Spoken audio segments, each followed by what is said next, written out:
지난회를 마치면서 알 필요가 없으면서도 선악과 문제에서 빠질 수 없는 것은 자유의지라고 말씀드렸습니다.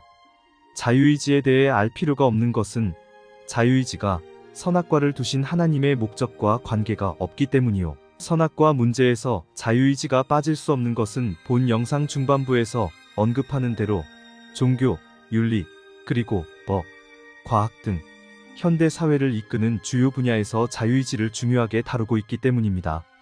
일반적으로 외부적인 요소에 영향을 받지 않고 자발적으로 생각하고 행동할 수 있는 능력을 자유의지라고 합니다.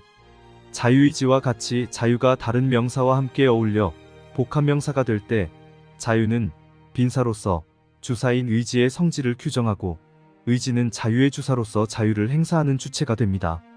쇼펜하우어는 1818년에 출판한 의지와 표상의 세계에서 의지를 욕망의 원천으로, 욕망을 의지의 일부로 보았습니다.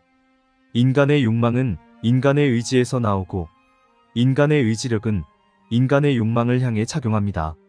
하나님의 형상대로 창조된 인간에게 욕망을 향해 작용하는 의지가 있는데 이 의지를 인간의 자유에 맡기셨다는 것이 자유의지론입니다.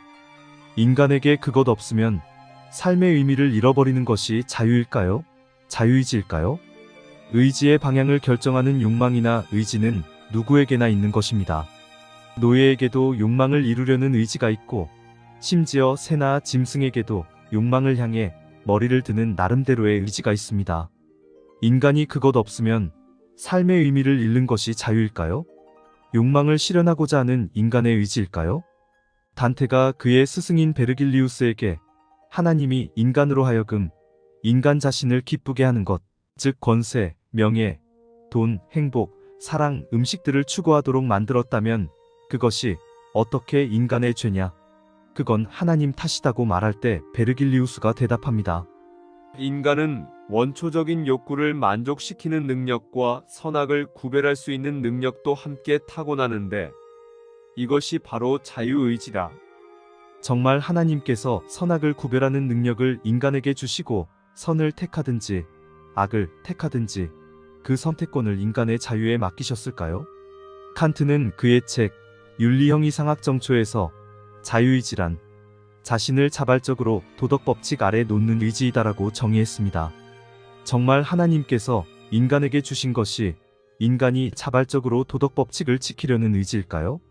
하지만 자신이 자발적으로 도덕법칙을 따르려는 어떤 사람의 자유는 사회에서 종종 제동이 걸립니다. 토마스 아퀴나스는 자유의지를 선택의 능력이라고 했습니다.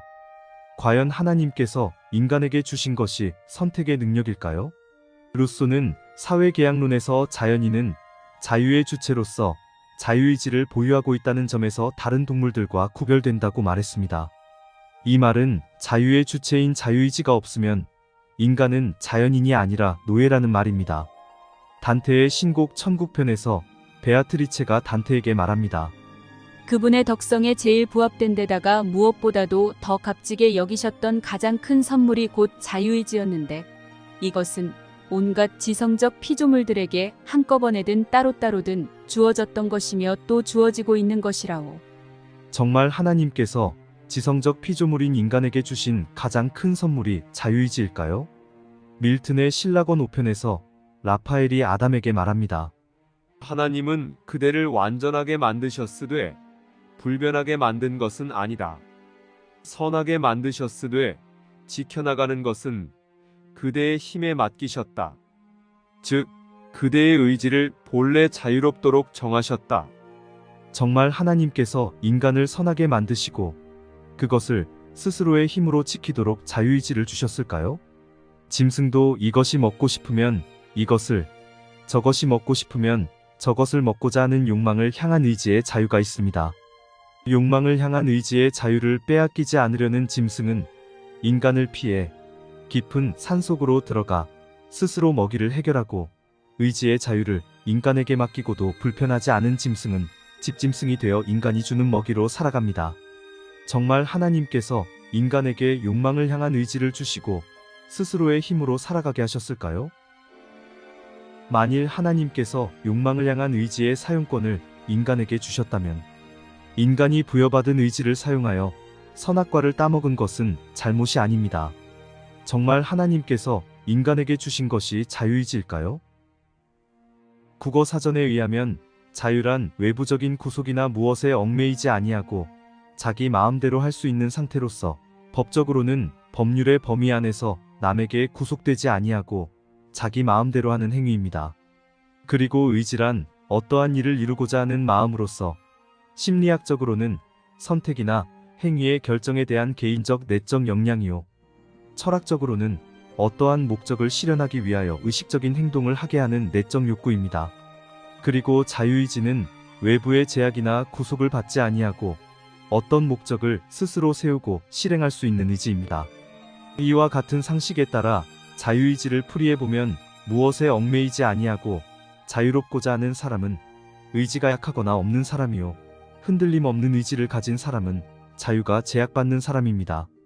누구의 뜻에 구애받지 않는 자유와 목적을 실현하고자 하는 불굴의 욕구를 합하여 자유의지라고 말하는 것은 뚫지 못하는 것이 없는 창과 막지 못하는 것이 없는 방패와 같은 결합입니다.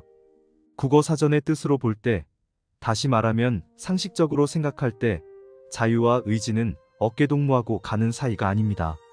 자유와 의지는 별도로 작용할 뿐 자유의지로 작용하는 것이 아닙니다. 자유는 바람에 흔들릴 수도 있고 흔들리지 않을 수도 있지만 의지란 흔들리지 않는 바위 같은 것입니다. 의지가 강한 사람은 자유하고자 하는 마음을 억제할 수 있는 사람이요. 자유로운 영혼은 자신의 의지까지도 어찌해 볼 수 없는 사람입니다. 쇼펜하우어는 의지란 눈은 밝으나 몸이 불구인 사람을 어깨에 짊어지고 가는 힘센 맹인과 같다고 했습니다. 의지란 독자적인 것이 아니라 힘은 세지만 홀로 무엇을 할 수 없는 맹인과 같이 욕망에 따라 작용하는 인간의 뜻입니다. 하나님께서 인간에게 주신 것이 자유일까요? 자유의지일까요? 인간에게 그것 없으면 삶의 의미를 잃어버리는 것이 자유일까요? 자유의지일까요? 선악과에 대해 말하면서 자유의지라는 말에 천착하는 것은 자유의지가 선택하는 일에 관여한다면 하나님께서 선악과를 두신 목적이 달라지기 때문이요. 그에 따라 하나님의 정체가 달라지기 때문입니다. 인간이 선택하는 의지를 인간의 자유에 맡기셨다거나 선택하는 자유를 인간의 의지에 맡기셨다면 하나님은 인간의 삶에 관여하지 않으셔야 합니다.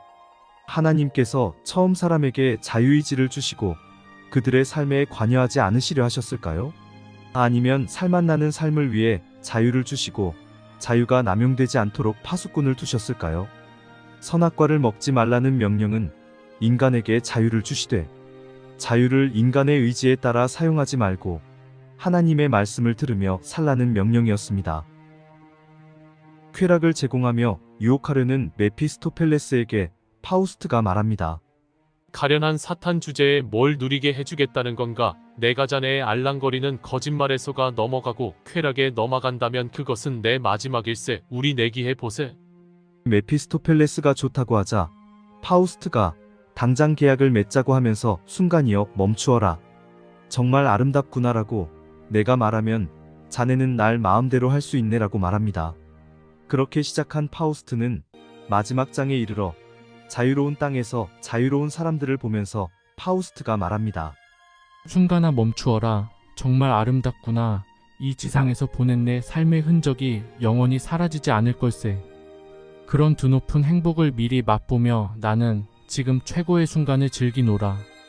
그렇게 말하자 그 순간 파우스트는 쓰러지고 망령들이 그를 바닥에 눕힙니다. 망령도 질투할 만큼 자유가 멈출 수 없는 아름다움인 것은 그것이 있으면 인간이 인간이 되고 그것이 없으면 인간이 짐승과 다를 바 없는 존재가 되기 때문입니다. 고대 여성들이 착용하는 놀이개가 신분을 보여주듯이 자유는 그것에 의해 인간의 정체가 달라지는 깜찍한 놀이개입니다. 하나님께서 인간의 정체를 결정하는 자유의 사용권을 인간의 의지에 맡기셨을까요? 만일 연과 같이 마음껏 날고자 하는 자유를 붙드는 끈이 하나님으로부터 부여받은 인간의 의지라면 자신의 의지로 추락한 인간은 자신의 의지로 자신을 구원해야 합니다. 자신의 의지로 자신을 구원한다는 말은 신을 대적하는 엄청난 말입니다. 2019년 3월 22일자 더 사이언스 타임즈지는 17개 대학의 뇌과학자들과 심리학자, 철학자 등이 참여하는 다국적 융합 연구가 큰 기대 속에 시작됐다고 하면서 다음과 같이 전했습니다. 이 프로젝트 시행은 지난주 미국 캘리포니아주 체프먼 대학 뇌연구소에서 열린 국제 컨퍼런스에서 결정됐다. 40개 대학에서 온 90명의 학자들은 뇌과학과 철학 간 융합 연구를 통해 자유의지를 규명하기 위한 프로그램을 시작하는 데 합의했다. 연구는 두 가지 질문에 집중되고 있다. 하나는 무엇이 자유의지를 갖게 하는지 그 근원을 밝혀내는 일이고, 다른 하나는 그 근원이 무엇이든지 관계없이 실제로 사람이 자유의지의 능력을 갖고 있는 것인지 그 여부를 확인해 나가는 일이었다. 자유의지에 대한 존재 여부는 종교, 윤리, 법, 과학 등 현대 사회를 이끄는 주요 분야에서 매우 중요한 의미를 지니고 있다. 종교적으로 보면 사람이 자유의지를 갖는다는 것은 전지전능한 신과 대등한 관계에서 공존할 수 있다는 것을 의미한다. 인간이 자유의지를 갖는다는 것은 결과적으로 신에 대한 모욕으로 이어질 수 있다. 자신의 의지로 추락한 인간은 자신의 의지로 자신을 구원해야 하는데, 그렇다면 인간이 하나님과 대등한 위치에 서는 것이요, 그것은 인간을 창조하신 신에 대한 모욕이라는 말입니다. 스피노자는 의지를 참된 것과 또는 거짓된 것을 긍정하거나 부정하는 능력으로 정의하면서 의지란 자유적 원인이 아니라 필연적 원인이라고 말했습니다. 앞에서 국어 사전의 뜻을 빌어 말한 대로 의지란 자신도 어째 볼 수 없는 것이라는 말입니다. 자유의지의 가능성을 부정하는 존 로크는 인간 지성론에서 구체적인 행위를 실행하게 만드는 의지결정에 결정적인 영향을 미치는 것은 무엇인가라는 질문에 대하여 초판에서는 이성적 판단을, 재판에서는 불편함이라는 감정을 그 결정적 요소로 제시했습니다. 책을 처음 출판한 1689년에는 이성적 판단에 의해 인간의 의지가 좌우될 수 있다고 생각했으나 1년 후에는 인간이 의지를 바꾸는 것은 불편함 때문이라고 생각한 것입니다. 다시 말하면 처음에는 의지에 영향을 미치는 것이 이성이라고 생각했으나 나중에는 감정이라고 생각했다는 말입니다. 인간의 의지에 영향을 미치는 것이 이성이건 감정이건 간에 의지는 자유의 놀이터에서 기웃거리는 욕망이 아닙니다.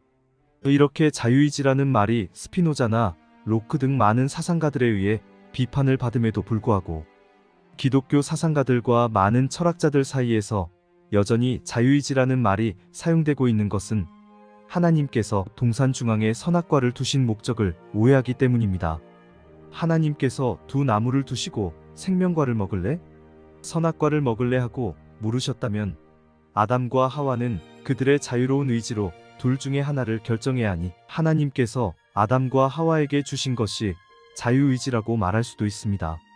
그러나 임의로 먹을 수 있는 많은 나무들을 두시고 한 나무의 실과를 먹지 말라고 하신 것은 하나님께서 인간에게 자유를 주시되 자유를 지키는 파수꾼과 함께 주신 것을 뜻하는 것입니다. 자유를 주시고 그것을 지키는 파수꾼을 두신 이유는 자유하고자 하면 자유를 잃어버리는 자유의 이중성 때문입니다. 자유의지를 말하면서 자유의지에 대해 진지하게 고민한 어거스틴을 빠뜨릴 수 없습니다. 어거스틴은 그의 책 자유의지론에서 에보디우스의 입을 빌어 다음과 같이 말합니다. 제발 부탁합니다. 하나님이 악의 장본인이 아니신지 내게 말씀해 주십시오. 어거스틴은 모든 악인은 자기 악행의 장본인이라는 말로 악을 하나님께 돌릴 수 없다는 것을 논증하면서 인간이 자유의지를 남용함으로 선함을 잃고 타락했다고 주장했습니다. 그리고 인간의 조상인 아담과 하와가 천국에서 하나님의 명령을 어기고 과일을 먹었을 때 인간은 원죄에 빠졌으며 이로 인해 모든 인간은 타락한 상태로 태어나며 악을 행하기 쉽고 자유의지를 통해 악을 선택하는 경향이 있다고 말했습니다. 어거스틴은 인간에게 있는 악을 향한 관심을 해결하기 위해 원죄라는 개념을 도입했지만 바울은 누구에게 순종하든지 그 순종함을 받는 자의 종이 되는 줄을 너희가 알지 못하느냐라고 하면서 인간이 악을 행하는 것은 처음 사람이 사단의 말에 순종함으로 그 후손들이 사단의 종이 되었기 때문이라고 말합니다. 아담의 범죄로 인간의 본성이 바뀌었다는 것이 원죄론이요, 아담이 범죄로 주인이 바뀌었으므로 인간을 되찾기 위해 하나님께서 값을 지불하셨다는 것이 바울의 속죄론입니다. 백성에게 영토가 주어져도 그들이 따라야 할 법이 없다면 주권이 지켜지지 않습니다. 주권이 없다는 말은 백성의 권리를 지켜줄 주인이 없다는 말입니다. 그래서 미국은 1776년 7월 4일 독립을 선포하고 1789년에 헌법을 제정 발표했습니다. 우리나라는 1945년 8월 15일에 해방되어 1948년 7월 17일에 헌법을 제정 공포했습니다. 하나님 역시 인간을 창조하신 뒤에 인간이 자발적 의지로 하나님의 뜻을 따르는 자유인의 삶을 위하여 동산 중앙에 생명나무와 선악을 알게 하는 나무를 두셨습니다. 선악을 알게 하는 나무는 자유의지를 어떻게 사용하는지를 알아보기 위한 나무가 아니라 하나님 나라에서 하나님의 말씀을 즐겨 들으며 살 수 있도록 주신 하나님 나라의 법령이었습니다. 어떤 사람은 하나님께서 인간을 당신의 형상대로 창조하시고 하나님과 인간이 다르다는 것을 인식하며 살도록 선악과를 두셨다고 말합니다. 정말 누구의 말대로 하나님께서 주객미분 상태의 인간을 창조하시고 선악과를 통해 주객분화된 인간이 되기를 바라셨을까요? 아기를 낳은 엄마가 갓난아기에게 우유가 든 젖병과 엄마의 젖이 들어있는 두 개의 젖병을 보여주면서 선택하라고 할까요? 하나님께서 인간을 당신의 형상대로 지으셨다는 말은 외모가 하나님과 닮은 인간을 지으셨다는 말이 아니라 하나님께서 자의식을 가진 인간을 지으셨다는 말입니다. 자의식을 가진 사람은 나와 남을 구별하여 자신의 위치를 자각할 뿐 아니라 해야 할 일과 해서는 안 될 일을 구별하고 나설 때와 물러설 때를 알며 사회적 존재로서 상대방에 대해선 정직하고 자신에 대해선 성실한 삶을 살아갑니다. 자의식을 가진 사람은 문득문득 나는 누구이고 왜 살아야 하는지, 삶의 의미는 무엇인지를 물으며 배고픔을 느낍니다. 자기인식이 시작되는 것입니다. 자기인식으로 번역된 셀프 어웨어니스는 자신에 대한 깨어남이요, 깨달음입니다. 나는 어디서 와서 어디로 가는지를 자신에게 물으며 그 깨달음에 놀라 스스로 자신의 살 길을 찾아가는 자기인식으로 인해 자의식을 가진 인간은 성숙한 인간으로 거듭납니다. 하나님께서 자유의지를 주셨는지 자의식을 주셨는지는 아담과 하와의 행위에 달린 것이 아니라 하나님께서 생명나무와 선악을 알게 하는 나무를 두신 목적에 달린 것입니다. 만일 하나님이 인간을 만드시고 말씀에 순종하나 안 하나를 시험하기 위해 두 나무를 두셨다면 하나님은 주객이 분화되지 않은 어린아이 같은 인간을 만드시고 자기 뜻대로 선택하도록 자유의지를 주신 것이요. 선악과를 따먹지 않고도 넉넉히 살 수 있는 세상에서 선악과를 따먹지 말라는 명령을 인간에게 법으로 주셨다면 하나님은 자의식을 가진 인간을 창조하시고 자의식을 가진 인간이 동산의 임의로 먹을 수 있는 생명나무를 통해 삶의 의미를 깨닫고 자신이 누구인지를 자신에게 묻는 자기 인식적 인간으로 거듭나기를 바라신 것입니다. 인간은 인공지능을 탑재한 로봇을 만들 경우 의지를 줄 것인가 아닌가를 고민하지 않고 의식을 줄 것인가 말 것인가를 고민합니다. 유발 하라리는 의식을 가진 로봇을 말하면서 지능은 문제를 해결하는 능력인 반면 의식은 어떤 것을 느끼고 욕망하는 능력이라고 정의했습니다. 인간이 휴머노이드를 만들어 거기에 지식을 탑재하는 문제는 이미 해결되었습니다. 인간이 휴머노이드를 생각하면서 염려하는 것은 의식을 줄 경우 어떻게 그 의식을 남용하지 않도록 할 것인가 하는 것입니다. 그것을 생각하는 인간은 벌써부터 고민이 깊어집니다. 그러나 하나님은 자의식을 가진 자율적 존재를 창조하시고 자율적으로 하나님의 말씀에 순종하기를 바라시면서 동산 중앙에 선악을 알게 하는 나무를 두셨습니다. 국가는 국민이 주체적 자의식을 가지고 사람다운 삶을 살아가도록 교육을 시키지만 하나님께서는 자의식을 가진 인간을 만드시고 자발적 의지로 하나님의 말씀에 순종함으로 자신의 가치를 스스로 깨닫도록 선악을 알게 하는 나무의 열매를 먹지 말라는 말씀을 법으로 주셨습니다. 이것이 인간 창조에 필연적으로 따르는 딜레마를 해결하기 위한 새 창조의 비밀입니다. 이 비밀을 안 사단이 뱀을 가장하여 하와에게 다가갔으며 사단의 유혹을 눈치채지 못한 하와가 유혹자의 말에 넘어갔습니다.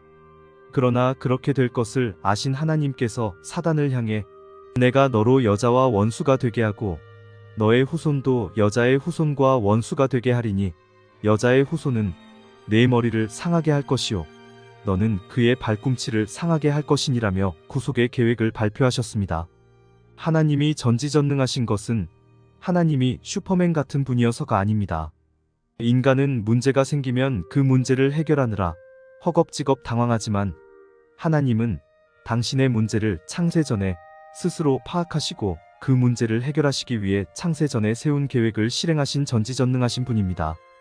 25시의 작가 게오르규는 기계 문명에 항거하는 인간의 끈질긴 모습을 말하면서 이 숭고한 열정은 하나하나의 인간을 대체 불가능한 유일한 존재로 평가하는 사회에서만 존재할 수 있는 것이다라고 말했습니다. 인간 하나하나를 대체 불가능한 유일한 존재로 평가하는 세상의 주인이신 하나님의 열정으로 인해 그분에게 순환이 예정되었습니다. 그것이 하나님의 열정이요 그리스도의 순환입니다. 이 하나님의 열심과 그리스도의 순환에 감동한 사람은 하나님의 아들로 거듭납니다. 다음번엔 생명나무의 대척점에 있는 것이 왜 죽음의 나무가 아니라 선악을 알게 하는 나무인지에 대해 말씀드리겠습니다.